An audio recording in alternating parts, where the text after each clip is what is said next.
இந்த வாட்டி மொத்தம் 10 மேட்ச் அவுட் ஆஃப் ஃபார்மில் இருந்தோம். 10 பாயிண்ட் எடுத்திருக்கீங்க. உங்களுக்கு தனி கூட்டம், தனி ஃபேன் பேஸ், ஐபிஎல்ல தனி ஆட்சி நடத்துறீங்க. நீங்கள் மேட்ச்சை போட்டு தோத்தாலும் பேர் உங்களுக்கு தான் இல்லை? Orange cap, purple cap, fair பிளேனு எல்லாத்துலேயும் அவார்டு வாங்கி வச்சுருக்கீங்க. இங்கே உங்கள் சிஎஸ்கே தான் பெருசு இல்லை சார். ஃபேன்ஸ் எல்லாம் எங்களை நம்புகிறாங்க. நாங்கள் பிளே ஆஃப் போகணுன்னு அவங்க நினைக்கிறாங்க. அதுக்கு தான் ஜிடி இருக்கிறாங்க, ராஜஸ்தான் லைனில் நிற்கிறாங்க. ஏன் அவங்களாம் பிளே ஆஃப் போட்டுமே? அவங்களால முடியாது தான் நாங்கள் பிளே ஆஃப் போகிறோம். அதனால தான் போகிறீங்களா? இல்லை இந்த வாட்டியும் கப்பு ஜெயிக்க போகிறீங்களா? சார், நாங்கள் 6வது கப்பு ஜெயிக்கிறது உங்களுக்கு பிடிக்கல இல்லை? பிடிக்கிறது பிடிக்காத பற்றி நான் பேசல. நம்ம 2 டீமுக்கு நடக்கக்கூடிய மேட்ச்சில் அந்த 4 பாயிண்ட் யாருக்கு தான் பேசுகிறோம். கேட்டேன் சார், நீங்கள் என்னைக்காச்சும் கப்பு ஜெயிச்சிருக்கீங்களா? அந்த லெகசி ஃபீல் பண்ணியிருக்கீங்களா? 5 கப்பு ஜெயிச்சுட்டு உங்கள் டீம் ஃபார்ம் அவுட் ஆகி பார்த்துருக்கீங்களா? டீம் வீக்காக இருக்கும், ரிஸ்க் எடுக்க முடியாது, எல்லா மேட்சும் ஜெயிக்க முடியாது. என்ன பண்ணுறது?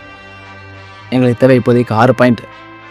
அந்த பாயிண்ட் யார்கிட்ட இருக்கோ அவங்ககிட்ட எடுக்கிறோம், அவ்வளோதான். அப்போது நீங்கள் ஜெயிக்கிறதுக்காக எங்ககிட்ட 4 பாயிண்ட் கேட்குறது நியாயமா? இப்போ மேட்ச் தோத்துட்டு பிளே ஆஃப் போகாமல் வீட்டுக்கு போக சொல்கிறியா?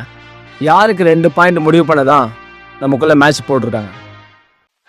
அதில் முடிஞ்சவங்களை ஜெயிச்சு பாருங்கள். நீங்கள் ஜெயிச்சா சரி, நாங்கள் ஜெயிச்சா தப்பு இல்லை? மொத்த ரன்னையும் ஒன்று ருத்ராஜ் அடிக்கிறது, இல்லை சஞ்சய் சாம்சன் அடிக்கிறது, இது தப்புன்னு சொல்கிறேன். கம்மி டார்கெட் ஃபிக்ஸ் பண்ணி நீங்கள் ஜெயிக்கிறது தப்பு. நல்லா இருக்கு, ரொம்ப நல்லா இருக்கு.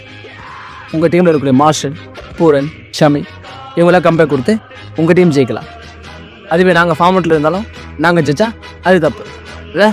உங்களுக்கு வேற ஒருத்தர் கப்பு ஜெயிக்கலாம், அது நாங்கள் இந்த எல்லோ ஜெர்சி, இந்த எல்லோ ஆர்மி ஜெயிக்கூட, அதெல்லாம் உங்கள் விருப்பம். ஏன்னா பாயிண்ட் உங்ககிட்ட இருக்கிற 4 பாயிண்ட், ஆனால் எங்ககிட்ட இருக்கிறது நம்பிக்கை. எங்கள் ஜனங்க எங்கள் மேலே வச்ச நம்பிக்கை. அடிச்சிட்டிங்களே, 400 ரன் அடிச்சிட்டிங்களே. உங்கள் பேட்டிங் பார்த்து எல்லாம் பயப்படுறான், நான் பயப்பட மாட்டேன். உங்களுக்கு எங்களை பிடிக்கல, நாங்கள் ஜெயிச்சு பிளே ஆஃப் போகக்கூடாது, தோக்கணும். அதனால் அதிகமே நாங்கள் ஜெயிச்சா உங்களுக்கு எங்களை பிடிக்காது. ஆமாம், பிடிக்காது. அது உன்னமே ரவுடி பேட்ஸ்மேன் எனக்கு சுத்தமாக பிடிக்காது சார். இது சஞ்சு சார், வரசாதீங்க, மரியாதை பேசு, இல்லை உங்கள் விக்கெட் எடுத்துருவேன்.